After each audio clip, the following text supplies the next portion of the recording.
Hello, my name is Fabian Degen. I'm the owner of FMD Wealth Advisors. This is my podcast, Don't Screw Up Divorce. I'm a certified financial planner, chartered financial analyst, enrolled agent with the IRS, certified divorce financial analyst, and certified Quattro specialist. I help people that are going through major life transitions like divorce. I'm supporting my clients before, during, and after divorce, and I work with clients nationwide. If you would like my help, click the link in the show description or visit fmdwealth.com to schedule a call with me. We are open for business. So this week's podcast has the following title: New York's maintenance cap explains, the hidden number that decides your cash flow for decades. If you're going through a high-income divorce in New York, you have probably heard your attorney mention the maintenance cap. It is one of the most consequential numbers in your case and one of the least understood. Maintenance is New York's term for what most people call alimony or spousal support. The state has built a statutory formula for calculating it, and that formula is anchored to an income cap that resets every 2 years. The simple version is that the law applies a presumptive maintenance calculation only up to a certain level of payer income. Anything above that line is at the court's discretion, which means it is also subject to negotiation. For households where the payer earns deep into the 6 or 7 figures, almost the entire maintenance conversation happens above the cap. That fundamentally changes the dynamics of how a settlement is built, and it changes how you should be thinking about your long-term cash flow. Whether you are the spouse expected to pay maintenance or the spouse expected to receive it, understanding how the cap works is essential to building a settlement that holds up over the next decade or more. So, what the cap is and how it works. Under New York maintenance statute, the formula for calculating presumptive maintenance applies to the payer's income up to the statutory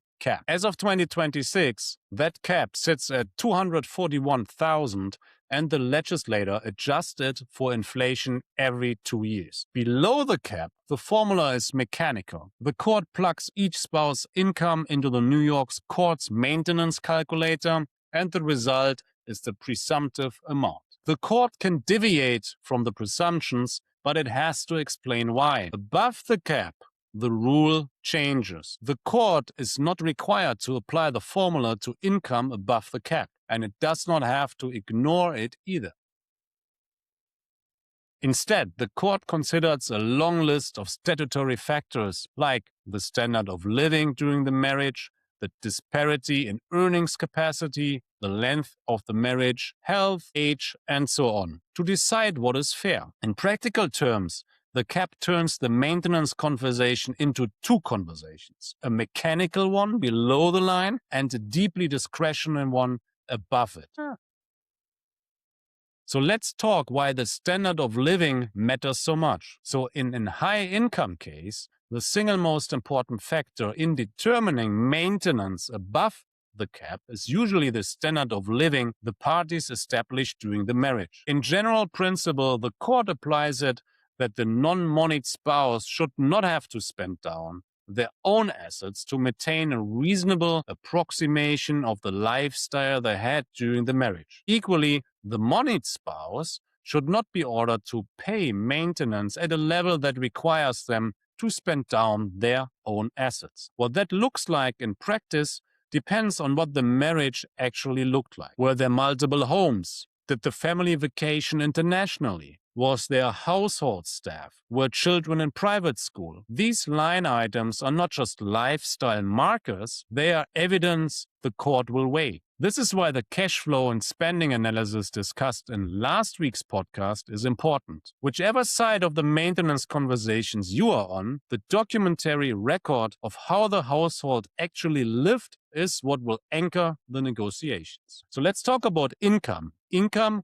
is broader than you think. Many people assume that income for maintenance purposes means what shows up in box 1 of their W-2. It does not. Under New York law, income for support purposes can include investment income, rental income, bonuses, deferred compensation, restricted stock units once they vest, partnership distributions, retirement plan distributions, and even the value of certain employer-provided benefits like a company car or unreimbursed business expenses. For business owners, the definition is broader. The court can look behind the reported W-2 income and treat the business true cash flow as the owner's income for support purposes. Expenses that look more personal than business can be added back. The takeaway is straightforward. If you are the payer, expect every source of income to be examined. If you are the recipient, do not assume the figure on the tax return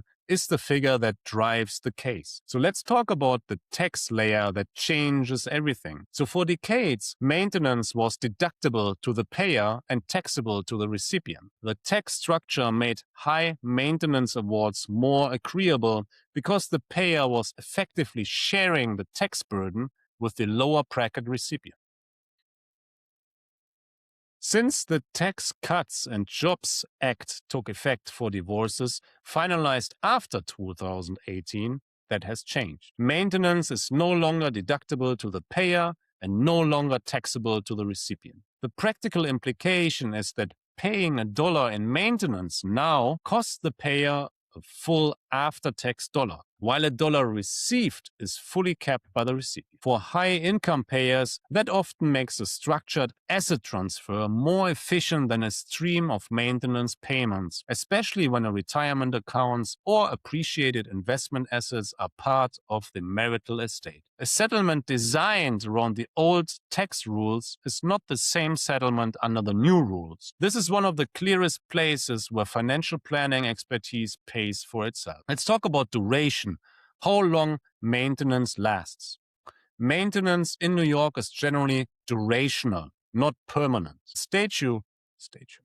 The statute provides guideline durations based on the length of the marriage. Roughly 15 to 30% of the length of the marriage under 15 years, 30 to 40% of the marriage between 15 and 20 years, and 35 to 50% of the marriages longer than 20 years. These are guidelines, not mandates. The court can deviate and parties commonly negotiate around them, but they form the starting point. Duration matters at least as much as amount, because the total dollar value of maintenance is the product of the two. A modest monthly figure paid for 10 years can exceed the value of a large figure paid for 3. When you are projecting your long-term financial picture, model out the maintenance stream as you would with any other asset or liability. Present value, year-by-year cash flow, and the effect of any termination triggers that the agreement may include. The biggest mistakes people make in maintenance negotiation is treating maintenance as a single number rather than as a cash flow. If you are the recipient, the question is not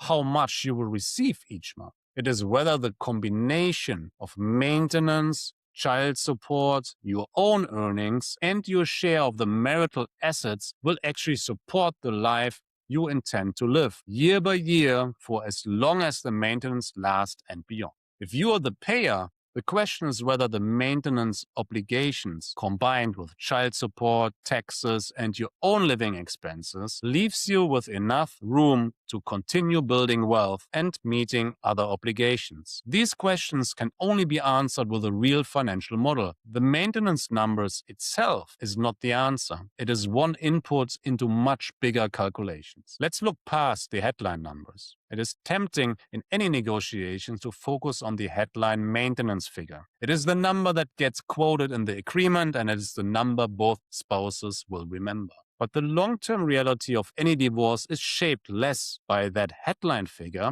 than by how it interacts with everything else. The tax treatment, the duration, the standard of living it is meant to preserve, and the future earnings of both spouses. Build the settlement around your full financial picture, not around a single number on a single page. That is how a maintenance agreement turns into a stable foundation rather than a recurring source of stress. Let's focus on some questions that my clients are asking me. Does the maintenance cap mean my settlement is limited? No. The cap limits where the presumptive formula applies, not where the court can award maintenance. Above the cap, the court has broad discretion and parties routinely negotiate maintenance figures based on income, well above the statutory threshold. The cap reshapes how the negotiation happens. It does not put a ceiling on what can be agreed on. Second question, can we just agree to a different maintenance number than the formula produces? Yes, parties can negotiate any maintenance amount or duration they both accept, subject to court approval. The presumptive calculation is a starting point, not a mandate, and many settlements deviate from it. The formula is most useful as a reference, not a rule. Third question, is there a way to replace maintenance with a lump sum? In some cases, yes. Some settlements substitute a larger upfront transfer of assets or a structured series of payments in place of ongoing maintenance. This can be more tax efficient post 2018, and it removes the long-term collection risk for the recipient and the long-term obligation for the payer. Whether it is appropriate in your case depends on the available assets, the relative tax positions of the parties, and each spouse's risk tolerance. Fourth question, can maintenance be modified later? Maintenance can be modified by a court if there is a substantial change in circumstances, unless the agreement specifies that is not adjustable. Many settlements include non-adjustable clauses to provide certainty to both parties. Whether you want that certainty depends on how confident you are in your projections of the next several years. Either way, the answer should be a deliberate choice, not a default. This was this week's podcast. Don't screw up divorce. My name is Fabian Degen. I am the owner of FMD Wealth Advisors. I'm a certified financial planner, chartered financial analyst, enrolled agent with the IRS, certified divorce financial analyst, and certified Quattro specialist. I help people that are going through major life transitions like divorce. I'm supporting my clients before, during, and after divorce, and I work with clients nationwide. If you would like my help, click the link in the show description or visit fmdwealth.com to schedule a call with me. We are open for business.